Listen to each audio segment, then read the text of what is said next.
मेरा नाम है अभिषेक और आप सुनते हैं मुझे आपके ही अपने चैनल एवी द राइटर पर। दोस्तों, आज फिर हाजिर हूँ अपनी ही लिखी एक कहानी लेकर। कहानी का नाम है वो ट्रेन वाला लड़का। दोस्तों, वीडियो को पूरा देखना।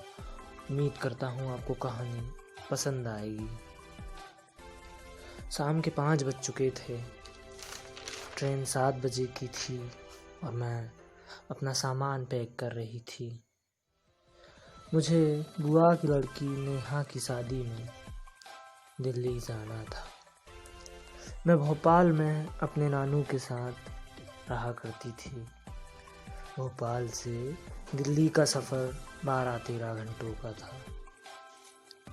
धीरे धीरे ट्रेन का टाइम हो गया था। नानू मुझे स्टेशन तक छोड़ने आए थे। नानू से दूर होने का मन तो नहीं कर रहा था, पर जाना ज़रूरी था। 7 बज चुके थे। पंजाब नेशनल प्लेटफॉर्म नंबर 2 पर आ चुकी थी। मैंने अपनी सीट भी ले ली थी। नानू मुझे प्लेटफॉर्म तक छोड़ने आए थे। ज्यों ही ट्रेन ने हॉर्न दिया, नानू ना चाहते हुए हाथ हिलाकर बाय करने लगी। मेरी भी आंखें नम हो आई थी, पर ट्रेन अब चल पड़ी थी। मैं अपनी पुरानी यादों में गोता लगाने ही वाली थी कि मुझे एहसास हुआ कि कोई मुझे देख रहा था। मेरी सामने वाली सीट पर बैठा एक अनजान लड़का जो मुझे टकटकी लगाए देखा जा रहा था। मैंने देखा कि वो मुझे इस तरह देख रहा था मानो मुझे पहचानता हो। कुछ पल ही गुजरे थे, वो अब मुझसे बात करने लगा था। उसने पूछा, आप कहाँ जा रहे हो? पर यूं ही किसी अनजान से बात करना मुझे नागवार लगा। मैंने जवाब नहीं दिया, चुप रही। ट्रेन का सफ़र 2 घंटे बीत चुका था। सामने बैठा वो अनजान लड़का एक बार फिर मेरी तरफ गाजर का हलवा बढ़ाते हुए बोला, मेरी माँ के हाथों का है, खाकर बताइए कैसा बना है। मैंने थोड़ा सा हिचक हलवा लिया और खाया तो उस हलवे में मानो जादू था। मैंने आज तक इतना अच्छा हलवा नहीं खाया था। मन तो किया और मांग लूं, पर कह ना पाई। शायद वो समझ गया था मेरे मन की बात। उसने कहा, और लीजिए ना। मैंने एक बार तो ना कह दिया, पर उसने एक बार फिर कहा तो मैंने थोड़ा ले लिया। उसने बात करते हुए पूछा, आपका नाम क्या है? मैंने कहा, अंकिता। और अपनी तरफ से पहली बार मैं उससे कुछ बोली, आपका नाम? उसने कहा, राघव। ट्रेन के सफ़र के 4 घंटे बीत गए थे। अब राघव इतना अनजान नहीं रह गया था। इतने सफ़र के बाद मैंने इतना जान लिया था कि राघव को घूमना काफ़ी पसंद है। मेरी ही तरह वो भी आगरा का ताजमहल देखना चाहता था।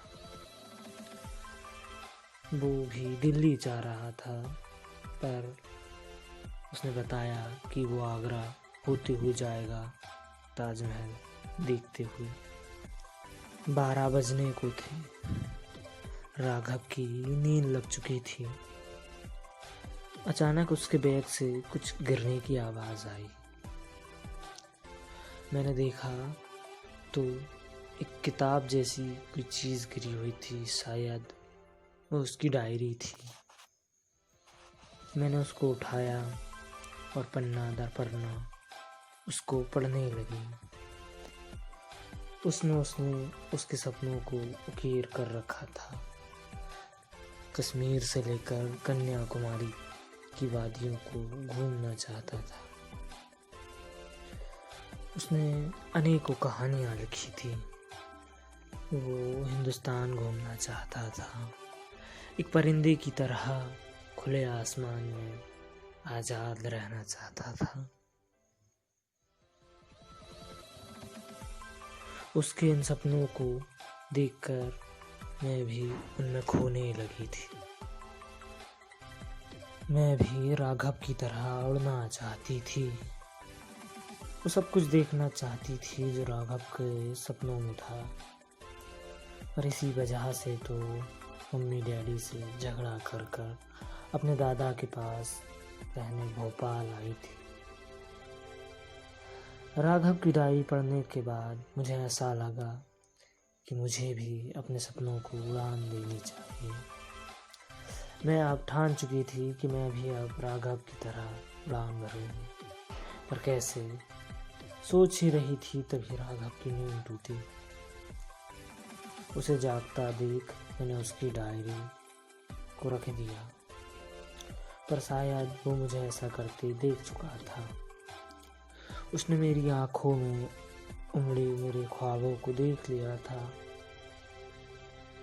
अपनी डायरी रखते हुए उसने कहा, अगले हफ्ते उत्तराखंड जा रहा हूँ, वहाँ की खूबसूरती निहारने, अगर चाहो तो साथ चल सकते हो। मैंने कुछ ना कहा। आगरा आ चुका था। राघव उतरने ही वाला था, पर पता नहीं क्यों मैं उसे रोकना चाहती थी। कहना चाहती थी, मुझे भी साथ ले लो, मैं तुम्हारे साथ तुम्हारी हमसफर बनकर घूमना चाहती हूँ। ज्यों ही ट्रेन आगरा के रेलवे स्टेशन पर रुकी, राघव ने अपनी डायरी का एक पन्ना फाड़ा और मेरे हाथों में दे दिया। उसमें उसका एड्रेस और मोबाइल नंबर था। कह रहा था, अगले हफ्ते उत्तराखंड चलोगे क्या? बस इतनी सी थी ये कहानी।